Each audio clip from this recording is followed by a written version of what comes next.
समझना है, ठीक है। सबसे पहली चीज आपको ये है क्या, पहले मैं आपको कुछ बेसिक सी चीज बताता हूं, ठीक है। देखो एक्चुअली क्या है, मान के चलो ये हमारी अर्थ है, तो हमारी पृथ्वी पर दो तरह की लाइन रोकी गई है।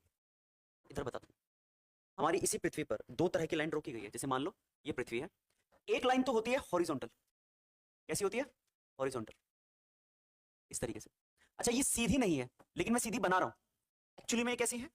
एक्चुअली में ये इस तरीके से है, ऐसे ऐसे देख रहे हो ना, चक्कर से काट रही है। एक्चुअली में इस तरीके से, इस तरीके से, मतलब जैसे पानी का गिलास मान लो, उसके चारों तरफ इस तरीके से ईस्ट और वेस्ट इन दोनों को कनेक्ट कर रही है आपस में। 2023 में ही सवाल आया था कि ईस्ट को वेस्ट से जोड़ने वाली लाइन, कनेक्ट करने वाली लाइन कौन सी है, और नॉर्थ पोल को साउथ पोल से। तो ये लैटिट्यूड और ये लॉन्गिट्यूड, यानी कि स्पेन के चारों तरफ ऐसे ये लैटिट्यूड और इस तरीके से खड़ी है लॉन्गिट्यूड। यानी कि यहां से इस तरीके से मान लो ये जो लाइन है इस तरीके से, ये तो ये जितनी भी खड़ी लाइन है ये कैसी हो जाएंगी? लॉन्गिट्यूड। और जितनी भी ये लेटी हुई लाइन होती है ये क्या हो जाएंगी? लैटिट्यूड। इस तरीके से बेसिक सी चीज समझ गए आप इन दोनों के बारे में? चलो ध्यान से समझना। नेक्स्ट पॉइंट ये है कि मान के चलो ये हमारी पृथ्वी है, आप लोगों ने ये ऐसे मान लो एक ग्लोब देखा होगा। आपने क्या देखा होगा? ग्लोब। ग्लोब क्या है? क्या दिखाता है globe? What is globe? So globe is a model of earth. ये पृथ्वी का एक क्या है? प्रारूप है, मॉडल ऑफ अर्थ है। जिसे बनाया किसने? Who created globe? Martin Behaim. लिखा था। इसको क्रिएट किसने किया था? लिख देना। इसको क्रिएट किया था मार्टिन बेहम ने। मार्टिन बेहम, इसने इसको क्रिएट किया था या बनाया था। दूसरी चीज, अब ये मॉडल ऑफ अर्थ है, तो फिर अर्थ के बारे में हमें ये बताती क्या है?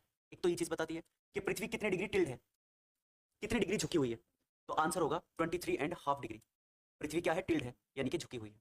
हाँ कि ना भाई? मान के चलो ये पृथ्वी है, तो कितने डिग्री झुकी हुई है? 23.5। ये पता कैसे चला? अब यहां से एक सवाल 2024 का क्लियर होगा, ध्यान से सुनना। मान के चलो ये, ठीक है। अब मैं क्या कर रहा हूं, अपनी इस पृथ्वी पर मैंने तुम्हें अभी बताया कि 23.5 डिग्री क्या है? टिल्ड है, यानी कि इस तरीके से है। तो ये हो जाएगा नॉर्थ और ये हो जाएगा साउथ। तो मैंने क्या किया, मैंने एक रेफरेंस लाइन खींची ऐसे, और जब ये खींची तो ये वाला जो एंगल है ये निकल कर आया कितने? 23.5 डिग्री का। और ये बड़े वाला एंगल कितने का निकल कर आया? 66.5 डिग्री का। ऐसे ही मैंने एक रेफरेंस लाइन क्या करी, ऐसे खींच दी, ए ऐसे ऐसे। तो ऐसी स्थिति में भी ये वाला एंगल कितने का आया? 23.5 डिग्री का। और ये वाला एंगल कितने का आया? 66.5 डिग्री का। क्या आप समझे? क्लियर? तो कितने डिग्री झुकी मिली हमें? 23.5 डिग्री। अब क्या करो, आप ये नॉर्थ वाला पॉइंट और ये साउथ वाला, ये वाला, इन दोनों पॉइंट को फ्लैट कर दो ऐसे, यहां से इन दोनों लाइन के बीच को। तो आपको पता चलेगा कि पृथ्वी नॉर्थ पोल और साउथ पोल से फ्लैट है और बराबर से क्या है? गोल है, राउंड है। आगे ना, तो लिखो इसमें, मैं बोलता रहूंगा आप लिखते रहो। ऐसे लिखना इसमें, मैं बता देता हूं। ये नॉर्थ पोल है और ये साउथ पोल है, तो इन दोनों से कैसी है? फ्लैट है। जबकि साइड से ये कैसी है? इसको आप लिखना बल्जी या बल्जीज। गोल है, इसे राउंड भी कह सकते हो, गोल भी कह सकते हो, बल्जिस या फिर राउंड। यानी कि ये जो हमारी अर्थ है, पृथ्वी है, आप इसमें लिखेंगे नेक्स्ट पॉइंट करके कि ये क्या है। तो आप करोगे सर ये north pole, north pole and south pole, north pole and south pole से कैसी है? आंसर होगा बल्जिस या फिर राउंड। जबकि सॉरी, फ्लैट। नॉर्थ पोल और साउथ पोल से कैसी है? फ्लैट। और यदि साइड से बात करें, साइड्स यानी कि किनारों से, ये कैसी हो जाएगी? Bulges.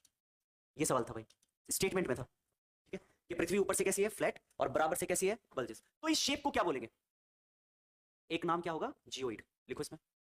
Then the shape of earth is, then the shape of earth is,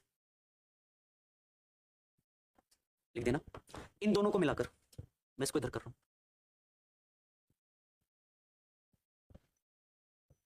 इन दोनों को मिलाकर जो शेप ऑफ अर्थ बनती है, तो आप इसमें लिखिएगा सर ये है जियोइड आकार की, या फिर अगर जियोइड ऑप्शन में ना मिले तो आप कहोगे सर ये ऑब्लेट स्फेरॉइड, ये ऑब्लेट स्फेरॉइड, या ऑब्लेट इलेफॉइड भी बोल सकते हो, इलेप्सिसॉइड भी बोल सकते हो, इलेप्सॉइड। ऑब्लेट स्फेरॉइड ये जियोइड शेप की है। दूसरा ऑप्शन ये था, what is the shape of, मतलब स्टेटमेंट पहली कि पृथ्वी किनारों पर से कैसी है? आंसर क्या होगा? फ्लैट, और बराबर से कैसी है? पल्ज। और दूसरा स्टेटमेंट ये है कि जो पृथ्वी की शेप निकल कर आती है वो क्या है? ऑब्लेट स्फेरॉइड वाला, ये ऑप्शन था। तो दोनों स्टेटमेंट सही है, और पहले वाला दूसरे वाला पहले की सही व्याख्या भी कर रहा है, एक्सप्लेनेशन भी दे रहा है कि हाँ क्यों है, इस वजह से। तो दोनों स्टेटमेंट क्या थे? करेक्ट थे। बात समझ में आ गई नहीं? आ गई? चलो नेक्स्ट आओ। ये दोनों होने के बाद अब यहां जरा एक चीज देखो, ये भी मैं पृथ्वी के बारे में बेसिक सी चीजें बता रहा हूं आपको, ठीक है। दूसरा, पृथ्वी किस ओर से किस ओर रोटेट करती है? जैसे ये है ना 23.5 डिग्री झुकी हुई है, ये वेस्ट है और ये ईस्ट है, ये नॉर्थ और ये साउथ, तो ऐसे यानी कि वेस्ट से ईस्ट की तरफ, तो रोटेशन ऑफ अर्थ। नेक्स्ट लिखेंगे रोटेशन ऑफ अर्थ। अभी देखना पॉइंट क्या है, दूसरा सवाल क्या होगा।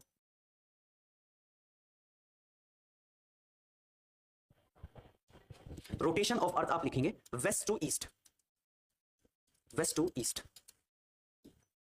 अब अगला सवाल सुनो, वेस्ट टू ईस्ट पे क्या था, पश्चिम से पूर्व की तरफ क्या था? ये था कि अगर पृथ्वी इफ अर्थ जो है वो रोटेट करती है वेस्ट से ईस्ट की तरफ, ओके, पोल से भी घूम रही है, तो मुझे एक बात बताओ, जैसे ये पृथ्वी है और ये इक्वेटर वाली लाइन है जो मैं भी पढ़ाऊंगा, इक्वेटर, ये नॉर्थ पोल है आपका और ये साउथ पोल है। पृथ्वी ज्यादा घूमती हुई कहां से दिखाई पड़ेगी, या ज्यादा कहां से घूम रही है और कम कहां से? रोटेशन ऑफ अर्थ मैक्सिमम कहां है और मिनिमम कहां है? दो ऑप्शन मिलेंगे, इक्वेटर पर या पोल पर, बताओ रोटेशन ऑफ अर्थ ज्यादा कहां है और कम कहां है? और इक्वेटर पर ज्यादा। रोटेशन स्पीड जो है, रोटेशनल स्पीड जो है, घूर्णन की जो वेग है, घूर्णन का जो वेग है वो इक्वेटर पर ज्यादा है और पोल्स पर कम है। पहली चीज ये सुनो, पृथ्वी का रेडियस कितना है? तो आप कहोगे 6400 किलोमीटर। एग्जैक्ट कितना होता है? 6371 63171 किलोमीटर, लेकिन अप्रोक्स कितना लिख देते हैं हम? 6400। तो ये पूरा क्या होगा? इस पूरे को क्या बोलेंगे बेटा? डायमीटर, और डायमीटर 2r होता है, तो इसमें कितने गुना कर दोगे? 2 की, तो कितना आएगा? 128,000 किलोमीटर। आएगा नहीं आएगा? तो रेडियस है 6400 किलोमीटर 6400, और डायमीटर कितना है? 1,28,000। अब अगला सवाल, आप मुझे बताओ सरकमफेरेंस कितना होगा? जो सरकमफेरेंस है यानी कि जो परिधि है वो निकल कर आएगी लगभग 475 किलोमीटर। इट इज एग्जैक्टली जो परिधि है। सवाल क्या है वो सुनो, जो एग्जाम में आपका आया, मैं मजाक नहीं कर रहा है, आया हुआ है, पृथ्वी जो है उसका सरकमफेरेंस कितना है? लगभग 475 किलोमीटर, ठीक है। पॉइंट ये है कि पृथ्वी ज्यादा, पृथ्वी की वेलोसिटी जो है वो पृथ्वी वेस्ट से ईस्ट की तरफ घूम रही है, जिसमें उसकी मैक्सिमम स्पीड इक्वेटर पर है और मिनिमम स्पीड पोल पर है। तो पहली स्टेटमेंट तो ट्रू है। अब दूसरी स्टेटमेंट है क्यों है? इक्वेटर पर उसकी वेलोसिटी ज्यादा क्यों, उसकी स्पीड ज्यादा क्यों है? भाई speed is equal to velocity, same formula होता है, सेम चीज मान लो। तो यहां ज्यादा है, पोल्स पर कम है। वाई? क्यों? क्योंकि जी का मान कहां ज्यादा और कहां कम? जी का मान सबसे ज्यादा कहां होता है? इक्वेटर पर, इसलिए स्पीड वहां क्या होती है? कम। कम। वहां पर जी का मान ज्यादा होता है, इसलिए स्पीड क्या हो जाती है? कम। और इक्वेटर पर जी का मान क्या होता है? कम, इसलिए स्पीड कैसी होती है? ज्यादा। समझ गए? अरे किन्हें समझा रहा मैं,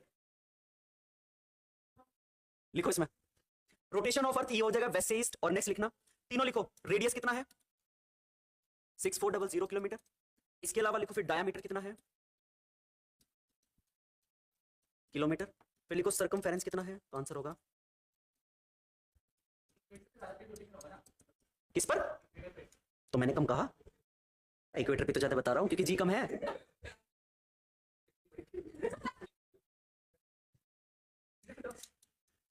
चल तुझे जो माना, मेरी गलती, मेरे से गलती होगी, मेरे मुंह से निकल गई थी।